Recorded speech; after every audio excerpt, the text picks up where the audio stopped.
कुछ पंक्तियाँ मैंने बहुत समय पहले लिखी थी शैलेश जी। जी। मैंने एक फार्मूला इजाद किया था, आविष्कार किया था जी। वो फार्मूला कुछ उसकी मुख्य पंक्तियाँ आपके समक्ष रखता हूँ। सुना है क्या आविष्कार? कि जरा मुश्किल है ये थोड़ा, खौलते पानी में सोडा, कि इस पानी में एक एक कर नेता डाले जाएं, इस पानी में एक एक कर नेता डाले जाएं, और रगड़ पहुँच कर फिर निचोड़ कर सभी निकाले जाएं। गंदगी कभी मिटेगी यार, भले ही मर जाएं दो चार। क्या बात है, बहुत अच्छे। लेकिन अमल नहीं हुआ, तब हमको ये दिन देखने पड़ रहे हैं। मैं कुछ फिल्मों की बात करना चाहता हूँ शैलेश जी। जी। 2 मुक्तक पढ़ता हूँ जी। कि गंदे गीत चले फिल्मों में, सबकी नींद हराम हुई। क्या बात है। हाय जवानी ऐसी आई, मुन्नी भी बदनाम हुई। क्या बात है। और एक सुकन्या चीज बन गई, ऐसा नशा जवानी में, और सुंदर सुंदर एक हसीना, देखो सर का बाम हुई। क्या बात है, बहुत अच्छे है। कि पल पल टिंकू जिया न माने, पल में पहुँचे चित्तरंजन, और धक धक धक धक करे धका धक, सीटी दे दिल का इंजन। और प्यार व्यार सब धरा रह गया, फुर्सत उसे नहीं मिलती, और टूथपेस्ट को छोड़ पिया जी, इश्क का बस घिसते मंजन। और जब ऐसे गीत सुने शैलेश जी, तब मैंने कोशिश करी धुन तो फिल्मी हो, पर गीत अपना हो। अच्छा। तब मैंने फिर प्रतिगीत लिखना शुरू किया। उसको अंग्रेजी में पैरोडी कहते हैं, आप लोग समझते हैं जी। ये घटना शादी के बाद घट गई, दुर्घटना बन गई। पंक्तियां निवेदन करता हूँ। क्या हुई मेरी शादी, अच्छा, हो गई बर्बादी, जाने दिल क्या है मुश्किल, सुख के मेरी सेहत रह गई आधी। क्या हुई मेरी शादी, मेरी घरवाली है गुस्से वाली, हमसे कभी तो कभी दुनाली, रोटी बनाए खाई न जाए, छोटी पड़े उसको थाली, झोंक दे सब्जी में मिर्च कभी तो कभी डालती नमक नहीं। क्या हुई मेरी शादी, हो गई बर्बादी। अंतिम पंक्तियां सुनाता हूँ शैलेश जी। कि सास ससुर हुए फूल के कुप्पा, उनके गले से टली है बला, जैसे गधा कोई रह के कहीं पर, ऐसा सुरीला मिला है गला।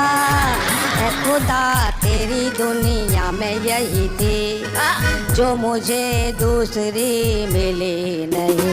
क्या हुई मेरी शादी। नमस्कार।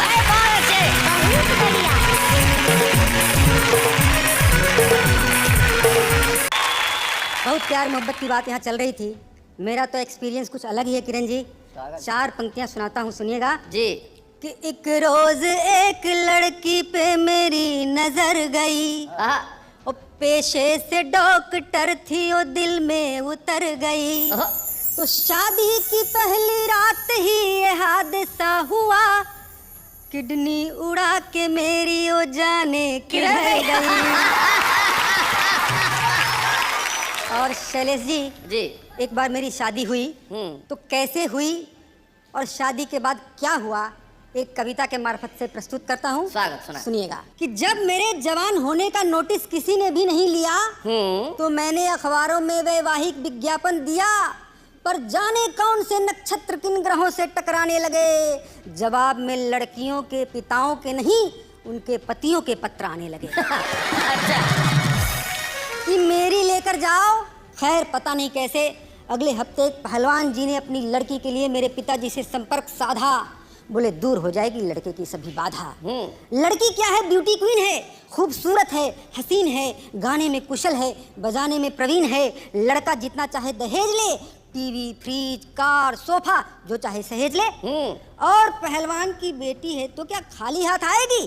अरे सास ससुर के हेल्थ के लिए एक भैंस भी साथ लाएगी। अच्छा, भैंस भी साथ लाएगी। भैंस की बात सुनते ही पिताजी ने हामी भर दी। अच्छा, भैंस की बात सुन के पिताजी क्या भैंस पिताजी की बात सुनते ही पिताजी ने हामी भर दी कि अब मजे से जिएंगे। अरे लोगों के नल में तो साफ पानी नहीं आता, अपन खालिस दूध पिएंगे। तो अगले हफ्ते हम पहलवान जी के घर पिताजी के साथ लड़की देखने के लिए गए। मैंने लड़की को देखा, पिताजी ने भैंस को। क्या बात है? मैंने लड़की को देखा, पिताजी ने भैंस को। दोनों में कोई अंतर नहीं था जी। आवाज दोनों की अच्छी थी। आंखों पे पट्टी बांध ले तो पता लगाना मुश्किल था कि लड़की गा रही है या भैंस रंभा रही है। वो तो पहलवान जी की आंखें बिल्कुल ठीक थी, वरना मेरी जैसी आंख वाला तो गजब ही ढाता। अरे भैंस को तो जा बेटी कहकर घर में भेज देता, लड़की को तबेले में बांधाता। लड़की मुझे पसंद आ गई और भैंस पिताजी को भा गई। परिणाम स्वरूप अगले ही महीने दोनों हमारे घर आ गई। अब शादी के बाद की क्या बताऊं, पिताजी ने तो गजब ही कर दिया।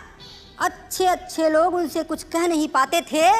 अरे मेरी बीवी को कोई काली कह दे तो कह दे, उनकी भैंस को सांवली कह दे तो बिगड़ जाते थे। अच्छा, क्या बात है? और भी गजब हुआ भाई।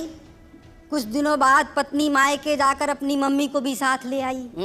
मैंने कहा पिताजी ये पत्नियां मम्मी को साथ क्यों ले आती है? पिताजी बोले बेटे मुसीबत कभी भी अकेले थोड़े ही आती है। बेटे मुसीबत कभी भी अकेले थोड़े ही आती है, अब तो तेरे जीवन का रंग ही बदल जाएगा और 25 साल बाद बहू कैसी दिखेगी ये सासू जी को देखकर अभी से पता चल जाएगा। क्या बात है? वाह। यार दोस्तों की क्या बताऊं कि किस तरह सताते। घर आते, चाय पीते, बिस्किट खाते और मुझसे कहते भाभी जी वर्ल्ड का 8वां वंडर है। मैं क्या कहता कि ये मेरे लाइफ का सबसे बड़ा ब्लंडर है। एक तो पीछे ही पड़ गया, बोला why did you make this blunder? I said to test the thunder.